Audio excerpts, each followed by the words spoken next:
Bom, pessoal, meu boa tarde a todos, né? Hoje é um dia especial porque nós vamos tratar de um tema aqui que fala sobre missões e nações. Eu me chamo Cláudio, né? E eu gostaria de dar continuidade, né, nesse conteúdo que eu carinhosamente eu chamo de Se Liga na Bênção. Que bênção é essa, Cláudio? A bênção de você poder compartilhar um pouco daquilo que eu penso e um pouco daquilo que você pensa sobre o assunto. Que você possa refletir, que você possa meditar e entender qual o real propósito de Deus na sua vida. Eu creio que o propósito de Deus na minha vida é permanecer no centro da vontade dele, né? Eu sei que nós buscamos por espiritualidade, sei que nós buscamos por conhecer mais quanto à multiforme graça de Deus. Mas o importante é você saber que existe um Deus e ele não está por aí afora. Deus, ele está no seu reino. E ele também habita no coração de todo aquele que crê, na vida da pessoa, de todo aquele que crê. Então, sabendo disso, nós temos espiritualidade para com Deus. E se o buscarmos de todo o coração, ele vai preenchendo os vazios que nós temos de entendimento na alma e no espírito. Então, é sobre isso que eu quero falar com você. Talvez você pense, Cláudio, mas não é sobre missões e sobre nações? Sim, nós vamos tratar de missões, de levar o evangelho, né, ao mundo, às nações, aos povos, às línguas do nosso grandioso mundo, né? Mas vamos pensar primeiro da seguinte maneira. Logicamente que tem um texto das Escrituras, no Novo Testamento, no Evangelho de Marcos, que ele diz, lá em Marcos capítulo 16, no verso 15, a palavra de Deus diz: Ide por todo o mundo e pregai o Evangelho a toda criatura. E todo aquele que crer e for batizado será salvo. É um texto muito lindo, muito importante das Escrituras e é uma ordenança do Senhor Jesus, né?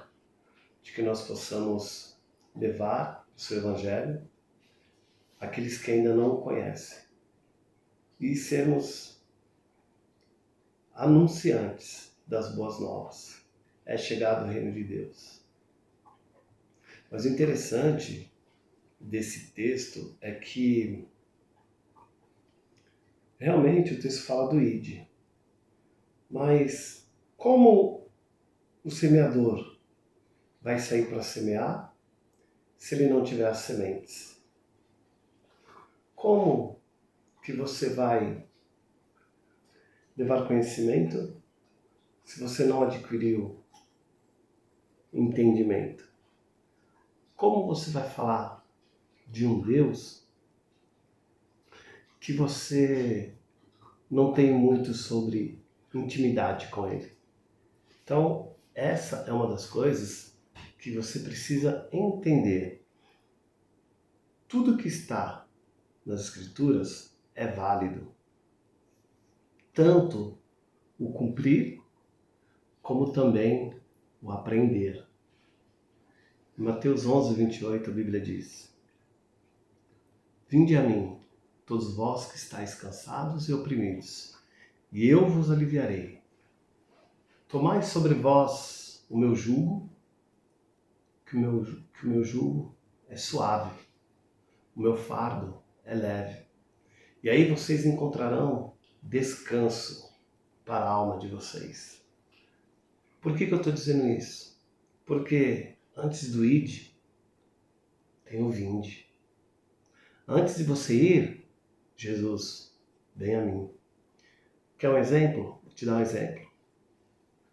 A palavra de Deus diz que Jesus, ele preparou seus discípulos, não é isso? Ficou ali 3 anos com ele e na grande dispensação ele os enviou, né, para que pregasse o Evangelho por meio do teu Santo Espírito. Após ele ter ressuscitado, né, eles aguardaram em Jerusalém até que eles fossem revestidos com o Espírito Santo. O Espírito do Senhor, lá em Atos 2, né, o Espírito do Senhor veio até eles e encheu as suas vidas. E ali eles foram batizados com o Espírito Santo. E ali eles foram enviados de 2 em 2 a todas as nações, não é isso? A todos os povos, pregando o Evangelho. Por que eu estou dizendo isso? Porque muitas vezes a gente não repara que eles estiveram andando com o Mestre durante 3 anos. Quanto equivale a minutagem e a hora de estudo que eles tiveram com Jesus? O aprendizado que eles tiveram com Jesus? A experiência na vida e na prática. Eles foram preparados, eles foram ensinados, certo? E depois eles foram enviados.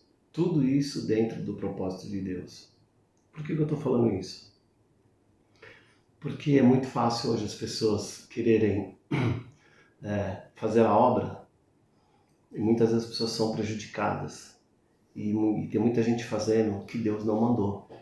Cláudio, mas Deus não mandou as pessoas irem para o Evangelho? Sim, mandou. Mas você precisa se preparar para fazer missão. Tem que ter comprometimento, tem que ter responsabilidade, tem que ter conhecimento, pelo menos o básico das Escrituras. Claro, mas você não crê que Deus ele pode usar as pessoas como Ele quer? Sim, Deus usa.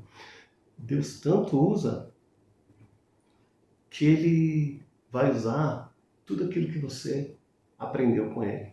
Suas experiências, teu crescimento espiritual, tudo aquilo que o Senhor te edificou, todas as experiências que você teve com Ele, você pode dar testemunho. Você não pode dar testemunho de alguém que você não conhece, de alguém que você não andou com Ele, de alguém que você nem provou andar ou estar com Ele. E o Senhor não é diferente. Mas Deus pode usar? Sim, Deus pode usar. E Ele vai usar.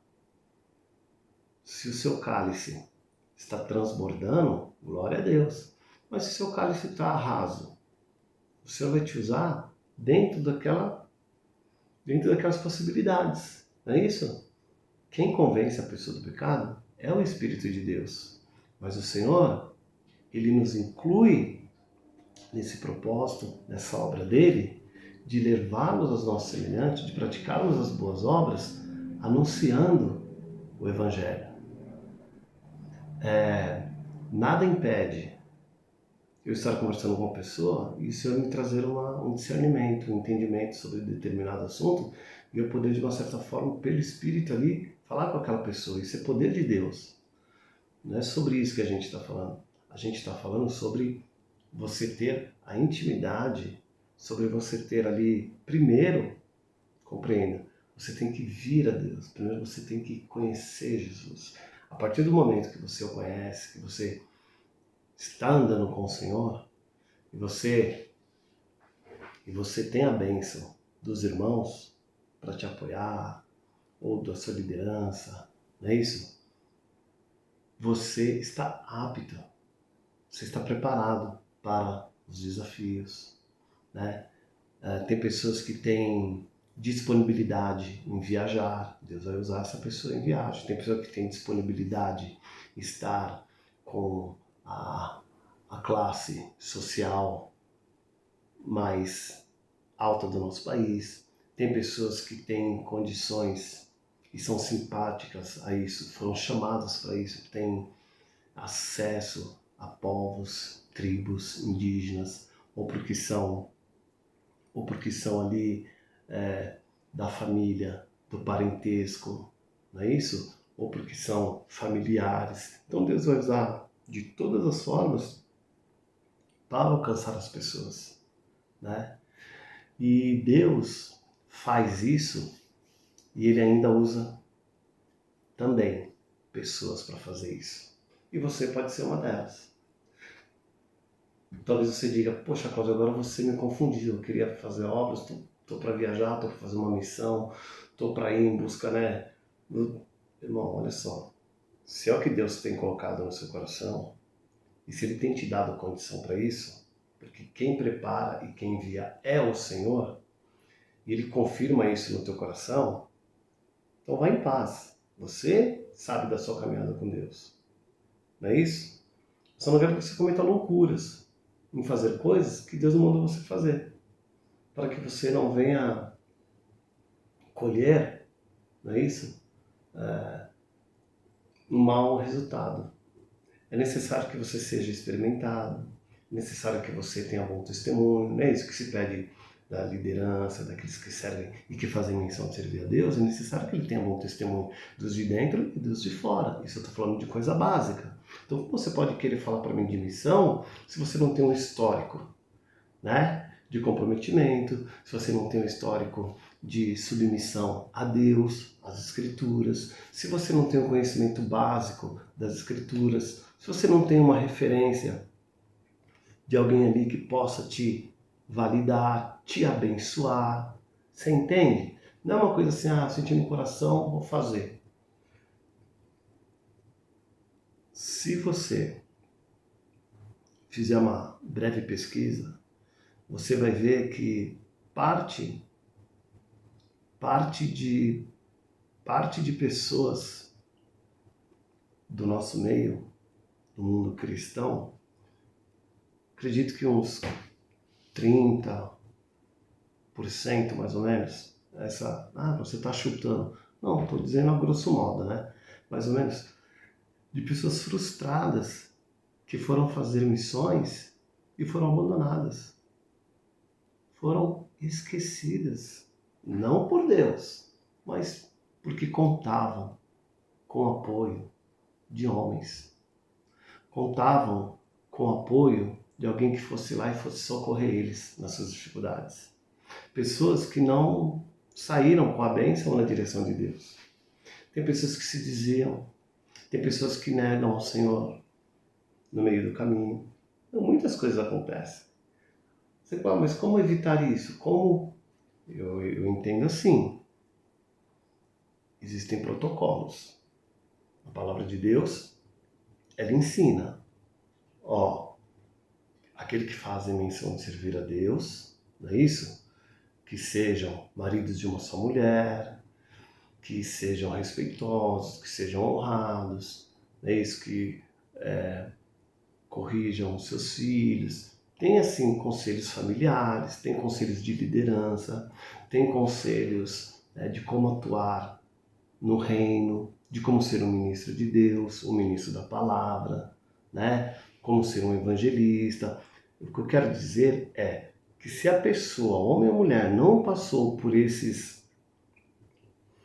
aprendizados, como ela pode simplesmente colocar uma Bíblia debaixo do braço e querer fazer a obra do Senhor?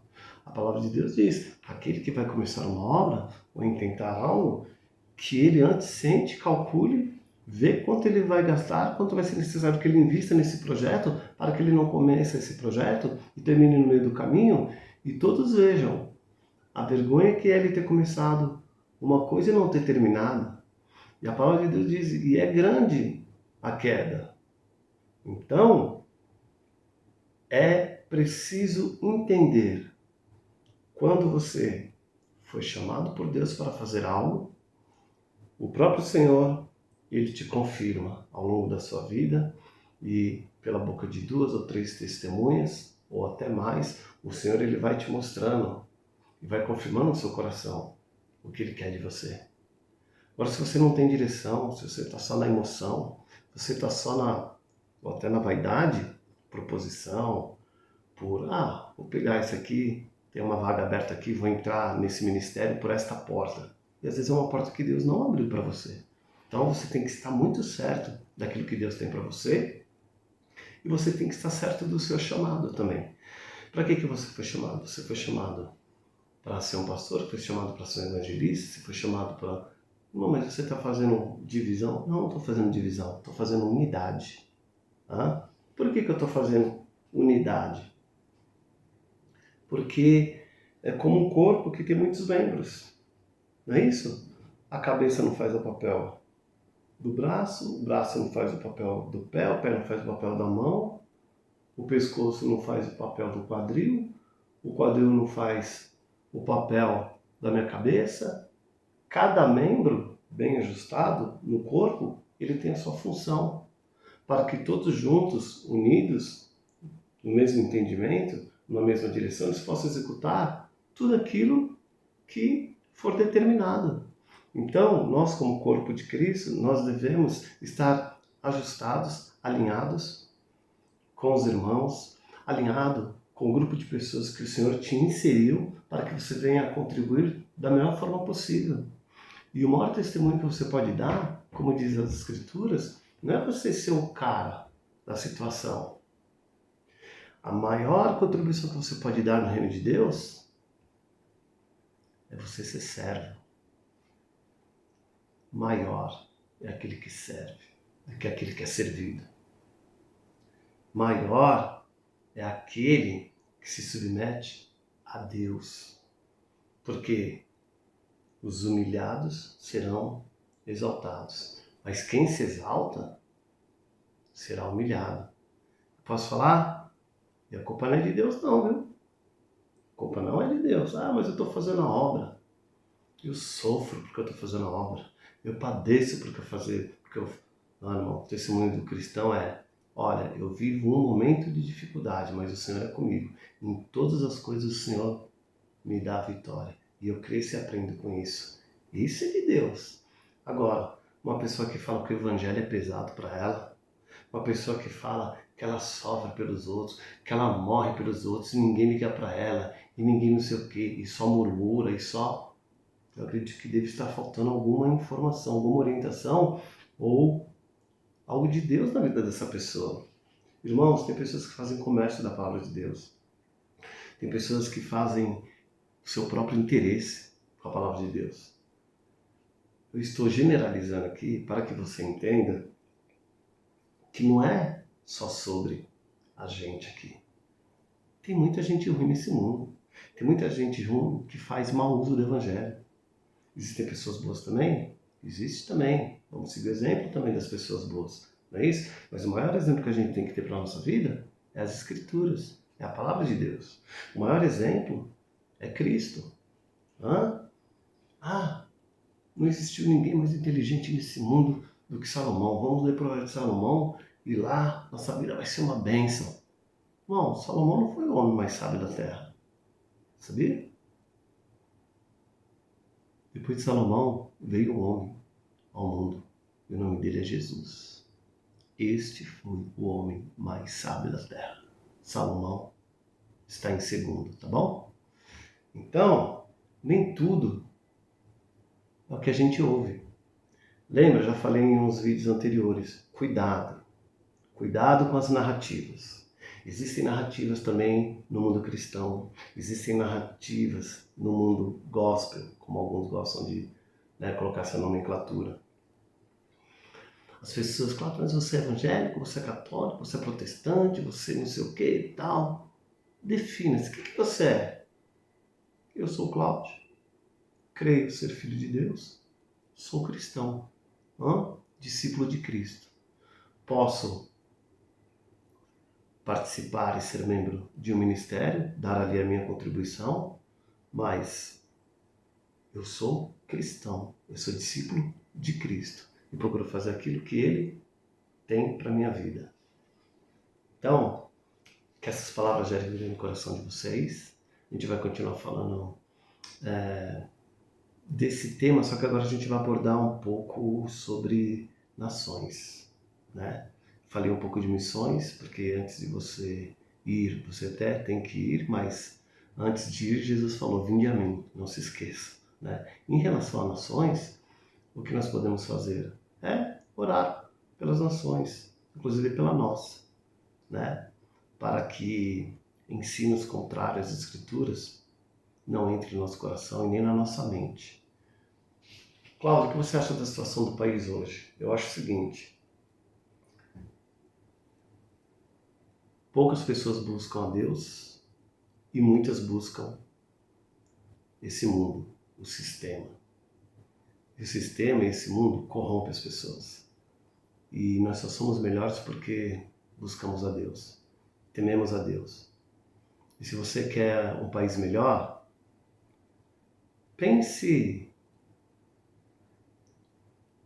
em seus passos. O que faria Jesus? Ah, Cláudio, mas você está falando de voto, você está falando de a gente pode mudar o país e tal. Sei, talvez sim, talvez não, né? Só quero dizer o seguinte, que você não pode violentar a sua própria consciência. Assim como o Senhor ele não nos violenta, não é por força nem por violência, mas é pelo entendimento e pelo conhecimento da palavra. Conhecereis a verdade vos libertará. A verdade é Cristo. Quer o seu país seja abençoado? Conheça Jesus, ande com Ele, procure dar bons frutos, procure lançar as sementes, que você vai ter um bairro melhor, um município melhor, quem sabe uma cidade melhor. Princípios e valores, a palavra de Deus. Mais bem-aventurança é confiar em Deus do que nos homens. Uns confiam em carro, outros confiam em cavalo, outros confiam na força do seu braço, outros confiam no sistema, né? O sistema se retroalimenta, outros confiam no poder, outros confiam no dinheiro. A grande questão é, e você? Você confia em quem? O dinheiro é bom? É bom. Não estou dizendo que você não deva ter. Ele é necessário, mas ele não deve ser o essencial da tua vida. O essencial da tua vida tem que ser Cristo, tem que ser Jesus. Não confunda a necessidade com prioridade. É necessário que você tenha condições, é necessário muitas coisas, mas a prioridade principal é você ter Deus na sua vida, tá bom? Então assim, eu começo orando pelas nações, pelos povos, para que eles conheçam a Cristo, para que o Senhor possa transformar suas nações, seus corações, suas mentes, que eles sejam renovados, né? Que o Senhor possa abençoar os povos, as pessoas, porque o compromisso do Senhor é com almas. O compromisso do Senhor é com as vidas.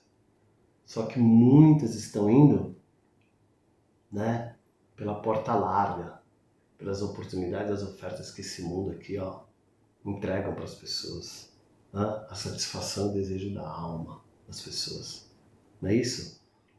Mas nós devemos buscar primeiro o quê? Busca primeiro o reino de Deus. Busca primeiro a sua justiça. E as coisas que você necessita, o Senhor vai acrescentar na sua vida. Mas isso é para aqueles que acreditam. Espero que você seja uma delas, né? Eu quero um Brasil melhor? Sempre quis. Sempre quis. Cláudio, em quem que você votou? Eu sempre votei na minha consciência. A minha consciência, naquilo que eu entendo como mais próximo das Escrituras, do amor de Deus, da justiça, da verdade, do que é certo. Chega de narrativas. Chega de dizer que eu te amo e eu te apunhalar pelas costas. Chega eu dizer que eu defendo a bandeira do meu país e eu prejudicar o meu país. Eu não posso dizer que eu amo a minha família e prejudicar a minha família. Você não pode falar que você ama a sua família, os seus pais. Você não pode falar que você ama seus irmãos. Você não pode falar que você ama aqueles que estão à volta de você, se você faz o mal para eles, se você prejudica eles, se você entristece eles, se você causa dano a eles, é necessário que você seja transformado. É necessário que você venha ter uma experiência com Deus, que você entregue a sua vida, aquilo que você ainda não teve competência de cuidar, entregue na mão daquele que vai te ajudar, que vai reorganizar a sua vida, aquele que vai te transformar numa pessoa melhor. Este sim vai fazer com que você seja transformado. E aí você vai começar a fazer o bem para quem está à sua volta. Você vai começar a fazer o bem para sua família, para os seus pais. Não é isso? A nossa vida deve ser uma grande homenagem. Eu encerro dessa forma.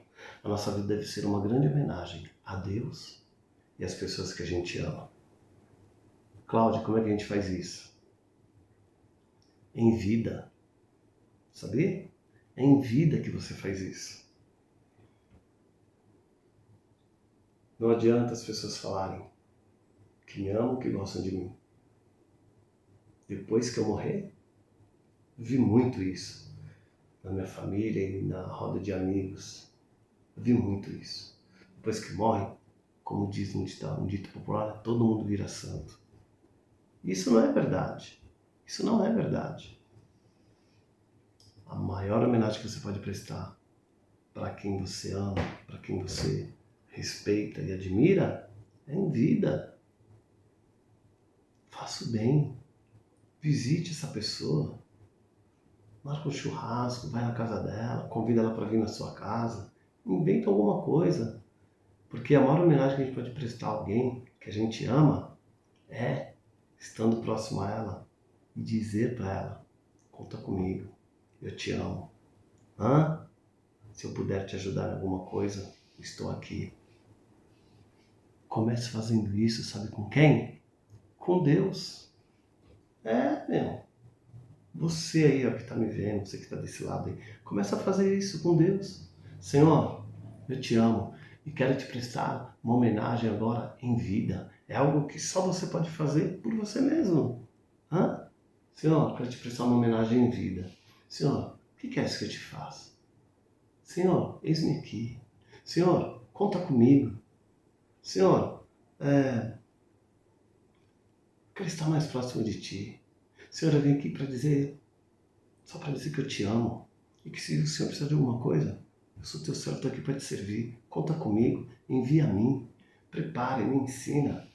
Porque eu te amo. Eu quero fazer isso em vida. Porque depois, até mesmo que a gente morrer, já era.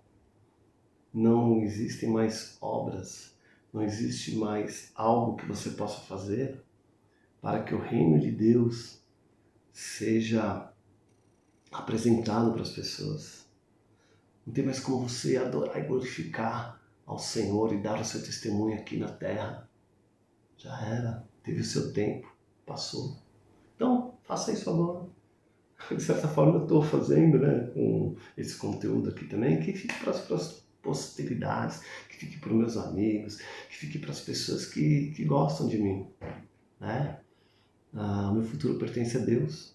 A gente não sabe, mas o tempo está correndo. E a minha oração para quem gosta de missões e para quem quer pensar em nações é esta: apresente-se a Deus, digno como obreiro, sem ter do que se envergonhar, que você possa manejar bem a palavra da verdade e por meio dela você alcançar muitas almas. Que Deus te abençoe muito, foi um prazer enorme estar aqui com você, mais uma vez, e fique com Deus, se liga na bênção. Até a próxima. Boa tarde.